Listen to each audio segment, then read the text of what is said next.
উম্মতা মুহাম্মদ। আমরা তখন রুহের জগতে ছিলাম। হ্যাঁ, আমরা প্রথম দিন থেকে সিলেক্টেড উম্মত। কি কি আমাদেরকে আল্লাহ নির্বাচিত করছেন। হুয়াজ তাবাকুম, কোরআন বলতেছে আল্লাহ আমাদেরকে নির্বাচিত করে বাইসা বাইসা আগে আলাদা করে রেখা দিয়েছেন। আপনি যেমন বাজারে গেলে ভালো ফলটা বাইছা বাইছা টুকরি প্যাকেটে নেন, আল্লাহ আমাদেরকে বাইসা বাইসা নবীদের পড়ে আমাদেরকে বাইসা বাইসা আলাদা করে রেখা দিয়েছেন। কোরআন এটাই বুঝাইতে চাইতেছে, হুয়াজ তাবাকুম ওমা জাআলা আলাইকুম ফিদ-দীনি মিন হারাজ মিল্লাতা আবিকুম ইব্রাহিম হুয়া সাম্মাকুমুল মুসলিমিন। তো আমরা আগের থেকে নির্বাচিত, আমাদেরকে আলাদা করে আল্লাহ রেখা দিয়েছেন, এক জায়গায় প্যাক করে রেখা দিয়েছেন। হয় শোকেজে সাজায় রেখা দিয়েছেন আমাদেরকে আগে নবীজির উম্মত হওয়ার জন্য। আল্লাহ মুসা আলাইহিস সালামকে বলছেন, মুসা দেখা যাবে না, আওয়াজ শোনানো যেতে পারে। আল্লাহ আমাদেরকে আওয়াজ দিয়েছেন, ইয়া উম্মতা মুহাম্মদ। বলতে দেরি, আমরা সাড়া দিতে দেরি করি নাই।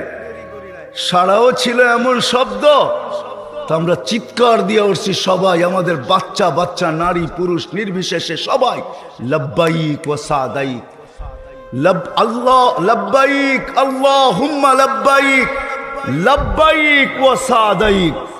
আল্লাহ আমরা উপস্থিত, আপনি ডাকে সাড়া দিতে পারে আমাদের ভাগ্য খুলে গেছে। মুসা আলাইহিস সালামকে জিজ্ঞাসা করছে, আল্লাহ কিরকম শুনলা আওয়াজ? মা সামিতু আহসানা মিনহু কাত্তু, এরকম সুন্দর আওয়াজ আমি জীবনেও শুনি নাই, আর এমন সুন্দর বচন ভঙ্গিও শুনি নাই। এত সুন্দরভাবে কেউ জবাব দিতে পারে? আল্লাহ বলে, মুসা যদি বচন ভঙ্গি তোমার কাছে সেরা হয়ে থাকে, তাহলে তোমার সামনে আমি নির্ধারিত করলাম যে আমার ঘরে আসবে, এহরাম পড়বে, তো পড়ার সাথে সাথে যেই শব্দ মুখ দিয়া বাহির করবে, এই বচন ভঙ্গি দিয়ে উপস্থিতি প্রকাশ করতে হবে, লব্বাইক আল্লাহুম্মা লব্বাইক। ওই বচন ভঙ্গি আল্লাহ আমাদের জন্য নির্ধারণ করছেন।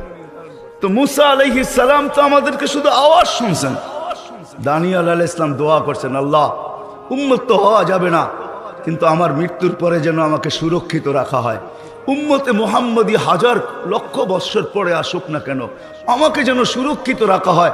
উম্মতে মুহাম্মদী যখন আসবে, তো এদের হাতের ছোঁয়ায় আমি কাফন আর দাফন চাই। এবার ভাবেন আপনার দাম কত? হ্যাঁ, কে চায়? আমাদের হাতের ছোঁয়া কে চায়? নবী চায়, নবী। আবু মুসা আশারি রাবি, ইরাকের ঐতিহাসিক নাম হলো তুস্তার।